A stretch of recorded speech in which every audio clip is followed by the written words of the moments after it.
Hello, ici Dorine, Et Cyril, des investisseurs sereins.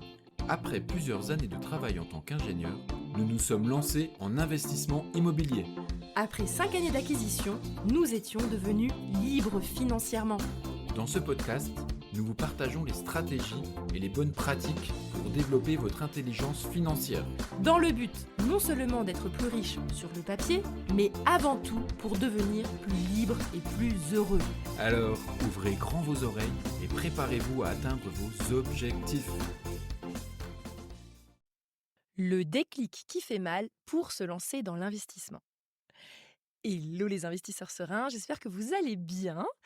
Cet épisode est fait spécialement pour vous, les personnes qui traînent à investir en immobilier, qui en réalité savent théoriquement qu'elles devraient le faire, mais qui ne passent pas encore à l'action. Et d'ailleurs, les autres personnes vont quand même être intéressées parce que ça va leur parler. Vous allez voir, je vais vous parler qu'en réalité, ça va partir vraiment d'une observation de toutes les personnes que j'interviewe ou des personnes avec qui je discute, qui ont investi ou justement qui n'investissent pas. C'est que je me rends compte que très souvent, quand on n'a pas encore investi, c'est parce que le fait de ne pas investir n'est pas encore assez douloureux. Je vais m'expliquer. Je vais partir un petit peu de la constatation que j'ai beaucoup de personnes qui vont, entre guillemets, bien se présenter en disant qu'elles adorent leur travail, que ça se passe bien, qu'elles ne se voient de toute façon pas arrêter, que la liberté financière, c'est pas fait pour eux, que, elles sont très heureuses déjà comme elles sont, leur vie est confortable et cetera et cetera. Et donc, ça justifie que l'investissement immobilier ne soit pas une priorité pour elles. Bah, logique, ce n'est pas douloureux en fait. Aujourd'hui, leur vie ne comporte pas de douleur qui fait que elles ont vraiment envie d'investir en immobilier. C'est ça qu'il faut comprendre. C'est que quand on est dans une situation finalement qui nous convient bien, il y a de fortes chances que ce soit très dur de passer à l'action. Alors que quand justement on bascule de l'autre côté, exemple, soit on a des enfants, comme moi c'est ce qui s'est passé, et je me suis rendu compte que ma vie n'allait pas du tout et n'était plus du tout alignée, et ça a été un choc pour moi, hein, vraiment, ça a été douloureux. Donc c'est pour ça qu'on s'est bougé et qu'on est passé à la vitesse supérieure. D'autres personnes, ça peut être le décès d'un proche, de se rendre compte que la vie, elle est bien plus courte que ce qu'on pensait, de voir quelqu'un qui décède, qui était proche de la retraite ou qui vient de partir en retraite et qui décède ou devient malade, et cetera. Là, d'un seul coup, on se réveille et on se dit: «Oh là là, mais c'est horrible, j'ai rien pour ma retraite et puis quand est-ce que je vais être en retraite?» Et ça se trouve, on est dans cette émotion, dans cette douleur qu'on se dit: «Mais si ça se trouve, moi aussi, je vais même pas profiter de ma retraite. Ah, du coup, finalement, je suis plus du tout alignée avec ma vie» et donc là, d'un seul coup, j'ai envie de passer à l'action. Donc en fait, c'est ça que je me rends compte, c'est que tant que t'es pas, on va dire, au bord du précipice et du gouffre, en fait, tu vas te complaire dans ton confort et pas passer à l'action. Et c'est à l'instant où le drame, ou en tout cas la situation plus ou moins dramatique, ou en tout cas plus ou moins douloureuse, t'arrive, que là, d'un seul coup, tu te réveilles. Oh, ah mais zut, il faut absolument que j'investisse en immobilier, c'est la catastrophe, j'ai rien fait avant. Bah ouais, j'ai rien fait avant parce qu'avant, je pensais que j'étais en confort. Mais en fait, tu étais pas tant que ça, parce que tu avais pas préparé les choses. Parce que pour moi, en fait, comment je vois les choses, c'est que il y a 2 types de personnalités. Il y a 2 types de personnalités. En réalité, vous allez voir, il y en a un qui est beaucoup plus fréquent que l'autre. Le premier type de personnalité, c'est les personnes qui sont très prévoyantes. Je sais pas si vous voyez les gens qui pensent toujours, 10 coups à l'avance, qui, ont déjà, commencé à investir à 20 ans ou à 23 ans, qui ont déjà acheté leur première re résidence principale, qui mettent déjà de l'argent de côté, qui ont commencé les investissements, qui prévoient en fait les choses et qui sont, déjà dans l'anticipation et qui n'ont pas besoin, d'être, on va dire, devant le fait accompli que c'est la cata pour passer à l'action. Non, il y a des gens qui arrivent à passer à l'action, en amont, en prévision de, pour plus tard et cetera. Alors, attention, c'est pas parce que vous avez signé un Pinel, à 25 ans que vous êtes vraiment dans cette catégorie, hein. Je le mets pas vraiment dans cette catégorie. Pour moi, c'est vraiment des personnes qui sont rares et en réalité, je réfléchis, mais il y en a pas tant que ça, hein. C'est des personnes pour qui peut-être la liberté est super importante, qui ont déjà une vision long terme en se disant: «Bah oui, mais moi, le long terme, je sais que je veux être libre financièrement. Je suis obligé de passer par cette étape, donc je passe à l'action». Ça, c'est la première catégorie dans ma petite analyse, mais qui est en réalité très rare, hein. Et je pense que vous faites partie de la deuxième catégorie, c'est beaucoup plus probable. C'est les personnes qui, tant que tout va bien, bah, ça va. On continue notre vie, on pense qu'on est bien, on pense qu'on est dans le confort et tant que le drame, le choc ne nous est pas arrivé, bah, on va pas se bouger. On va pas se bouger. On va se dire: «Non mais c'est bon, je suis bien, j'aime bien mon travail.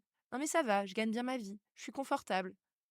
Alors déjà, hein, je vous dis tout de suite, hein, si vous êtes en train de rogner dans votre capital ou dans vos économies, ça va pas, hein, ça va pas du tout. 1er cas de figure. C'est qu'en réalité là, vous c'est pas bon. Si vos économies baissent au jour le jour, c'est pas bon. Parce qu'à un moment donné, bah, les économies, il y en a plus. Donc ça, c'est une fausse illusion, hein. Faut pas se bercer dans ce genre de fausse illusion. Et l'autre cas de figure, c'est penser toujours aux scénarios qui peuvent se produire dans votre vie. Parce qu'en fait, on pense toujours qu'on est en bonne santé, que notre travail va bien se passer, que la conjoncture économique, elle est plutôt bonne, que ça va, voilà, il peut y avoir des temps économiques un peu durs, mais que ça va repartir, qu'il y a pas de raison parce que je suis en CDI, donc je suis hyper protégée de mon travail et donc j'ai pas de stress, de sécurité à avoir. Et ça, en fait, c'est naturel d'avoir ce genre de pensée. Tu vois, c'est parce qu'on se dit: «Bah, c'est bon, je suis bien». Alors qu'en réalité, en fait, on se cache, derrière ce genre d'illusion, en fait. Moi, ce que j'ai envie de vous dire, là, à travers cet épisode, c'est qu'en réalité, investir en immobilier, c'est quelque chose qui est urgent, qui est prioritaire. Parce que, pourquoi je dis ça, hein? Moi, tout simplement parce que l'immobilier, moi, je trouve que c'est, l'investissement le plus accessible et le plus «facile» entre guillemets. Évidemment que vous pouvez faire d'autres types d'investissements, monter un business en ligne ou monter un business tout court. Il y a plein de façons de s'enrichir et de préparer son avenir. C'est juste que l'investissement immobilier, je trouve que c'est le plus accessible et le plus facile, en tout cas, pour quelqu'un qui est dans une routine, qui a des économies de côté, qui est salarié ou qui a entre guillemets «des revenus», réguliers. C'est pas hyper compliqué et vous avez très vite des gains, du bénéfice à le faire. Parce que dès que vous avez signé chez le notaire, ben, vous avez pris date, OK? Pris date d'un marché immobilier qui est probablement bas aujourd'hui par rapport à ce qui sera dans 5 ans. Vous aurez pris date d'un crédit avec un taux qui est peut-être soi-disant élevé selon certains, mais en réalité qui est pas si élevé que ça. Vous aurez pris date, vous aurez commencé à rembourser un capital. Donc en fait, c'est urgent de s'y mettre tout de suite et en plus de ça, vous avez la fameuse protection qui est, l'assurance, décès emprunteur qui fait que, bah, ça met également votre famille en sécurité. C'est que si vous prenez, comme nous en tout cas, nous on est les investisseurs sereins donc c'est un peu notre dada, heu, la garantie, enfin pardon, c'est pas la garantie, l'assurance invalidité décès à 100 sur les 2 têtes, bah, franchement, ça met votre famille à l'abri. Parce que oui, en fait, j'ai envie de vous le dire, les gens, ils s'en rendent pas compte. C'est que la vie, elle est courte. On peut tomber malade. On peut tomber malade. Et puis d'un seul coup, bah, ah bah zut, j'aurais dû investir avant. Bah ouais. Et puis d'un seul coup, tu peux aussi avoir pas un accident de la vie, je sais pas, un divorce, un décès, une invalidité. Et puis après, tu vas dire, ah bah j'aurais dû investir avant. Bah oui. C'est pour ça en fait qu'il faut que vous compreniez. C'est ce que j'ai envie de comprendre dans cet épisode. Et je sais que c'est pas facile. Et moi, je suis la première, hein. Je suis la première à me faire cette autocritique. C'est que nous, on a commencé les investissements immobiliers, c'était tard, hein. C'était bien, bien tard et enfin, moi, je trouve, hein. C'est-à-dire que, Cyril, il avait, dans les 31-32 et moi, j'avais dans les 27-28. Heu, enfin, je veux dire, ça faisait au moins 5 ans qu'on aurait pu démarrer, hein. Non, non, on a traîné, on a traîné. Enfin, voilà. Après voilà, je trouve que c'est bien parce que en même temps, je suis contente d'avoir traîné parce que je pense que si on n'avait pas traîné, on aurait été mal informés, on n'aurait pas fait les choses aussi bien. Donc c'est grâce au fait qu'on a pris notre temps, qu'on a bien réfléchi, qu'on a bien posé les choses et qu'on voilà, parce qu'à l'époque, on n'avait pas, de podcast comme le mien pour, s'informer et cetera. Il y avait pas toutes ces chaînes YouTube, il y avait pas tous ces enfin, pas c'est pas le mot influenceur parce que enfin, la part de eux qui ont vraiment investi de façon, chouette, c'est pas énorme. Mais en tout cas, on n'avait pas beaucoup de personnes d'informations, enfin, je sais pas, en tout cas, moi, j'avais vraiment cette impression qu'il y avait pas, autant d'informations Là, maintenant que je l'ai fait, mais heureusement qu'on s'y est mis là et imaginez qu'on avait traîné 5 ans de plus, bah, c'est que là, aujourd'hui, en fait, je suis capable de partir en vacances quand j'en ai envie. C'est-à-dire que quand mes enfants sont en vacances scolaires, avec Cyril, on prend nos vacances. On est à 16 semaines de vacances par an. Sincèrement, je vous le dis tout de suite, hein, il y a 5 ans, vous me l'auriez dit. Bah, si, il y a 5 ans, vous me l'auriez dit, j'y aurais cru. Mais on va dire en 2016, quand on a signé notre premier immeuble, mais jamais j'aurais cru que c'était possible. Tu vois? 2018, pareil, le deuxième, je voyais pas comment ça aurait été possible. Je savais que c'était bien d'investir. On avait un peu de cash flow, mais j'en voyais pas encore le bout du tunnel pour sortir. Mais c'est en avançant pas à pas qu'on a construit quelque chose et en fait, le temps passe et nos immeubles s'amortissent, c'est-à-dire, quand ça, c'est le terme des banquiers, hein, quand on dit s'amortir, ça veut dire qu'on rembourse du capital et on s'enrichit indirectement et en fait, ce qu'il faut que vous compreniez vraiment, c'est que n'attendez pas. N'attendez pas de tomber malade. N'attendez pas qu'il y ait un accident, grave, dans votre, famille proche. N'attendez pas, que, d'un seul coup votre employeur, bah, je sais pas, il vous change de directeur et du coup vous êtes pas du tout content parce que c'est un directeur horrible, et que vous êtes au bord du burn-out. N'attendez pas ça.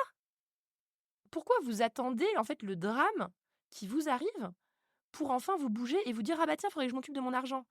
Bah oui, parce qu'en fait l'argent c'est la liberté que vous vous construisez. Alors c'est sûr, c'est pas une liberté fulgurante, extraordinaire, comme certaines personnes nous vendent sur les réseaux sociaux. C'est pas facile, c'est pas en un an que vous allez devenir libre d'un seul coup, bam! En tout cas, ça va pas être magique. Mais prenez conscience, là, cet petit épisode, il est là pour ça. Prenez conscience que même si aujourd'hui vous êtes dans le confort, en réalité, l'accident de la vie, peu importe quel qu'il peut être, il peut arriver. Et d'un seul coup, vous allez regretter de ne pas l'avoir fait avant. Vraiment. Moi, je le sais aussi parce que, typiquement, là, je suis encore dans ma recherche du quatrième immeuble et je me rends compte que, bah, comme je suis dans une situation beaucoup plus confortable, j'ai beaucoup plus de mal à passer à l'action. Alors que quand j'avais vraiment la niaque de quitter mon travail parce que j'en avais vraiment marre et que j'étais pas du tout alignée sur ma relation avec mes enfants, sur comment ça se passait le quotidien dans la famille et que je me suis dit: «C'est pas possible de travailler jusqu'à 18h30 pour aller les récupérer» et cetera. Enfin, j'étais complètement désalignée par rapport à ça et c'est ça qui m'a donné la flamme pour avancer. Mais aujourd'hui, par exemple, pour mon quatrième immeuble, bah, j'ai moins cette flamme. J'ai moins cette flamme parce que c'est moins douloureux. Ma situation, elle est plus confortable. Je suis déjà libre financièrement. Tu sais, je me dis: «Mais pourquoi je vais me casser la tête à encore, me prendre du temps pour choisir mon quatrième immeuble?» Mais en fait, je me dis: «Dorine, il faut réussir à passer l'action même si t'es pas en inconfort. C'est pas parce que tu es en confort que tu dois t'interdire de passer à l'action et entre guillemets accepter ta flemmardise, de se dire: «Oh ben moi c'est bon, c'est confortable, j'ai pas besoin». Non, en fait, des choses peuvent arriver et quoi qu'il arrive, je suis certaine que les investissements que vous faites, surtout si vous les faites bien et intelligemment, vous serez reconnaissant dans quelques années à votre, être passé d'avoir fait des choses, fait des investissements intelligents parce que moi, c'est ce que je fais tous les jours. Je vous le dis sincèrement, tous les jours. Franchement, quasiment tous les jours, je pense. J'ai une gratitude en me disant merci, merci, merci la Dorine d'avant de t'être lancée dans les investissements immobiliers parce que ma vie n'aurait clairement pas été la même. Merci, merci, merci à la personne du passé qui s'est bougée pour que aujourd'hui j'ai cette vie-là. Voilà. Sur ce, j'espère que cet épisode va vous motiver à passer à l'action. En tout cas, je fais mon possible pour que vous ayez votre déclic. Peut-être que vous êtes déjà passé à l'action, vous avez déjà eu l'effet marquant qui fait que vous avez vraiment envie de vous lancer. C'est probable, peut-être. J'espère que ça va vous motiver à vous dire: «OK, j'arrête d'être dans l'illusion du confort, je passe à l'action et j'attends pas d'avoir le déclic ultra douloureux à me dire: "Ah bah zut, j'aurais dû le faire avant"». Commencez tout de suite. Ça ne sert à rien d'attendre les catastrophes pour commencer à se bouger. Sur ce, je vous souhaite à tous une excellente journée et à bientôt!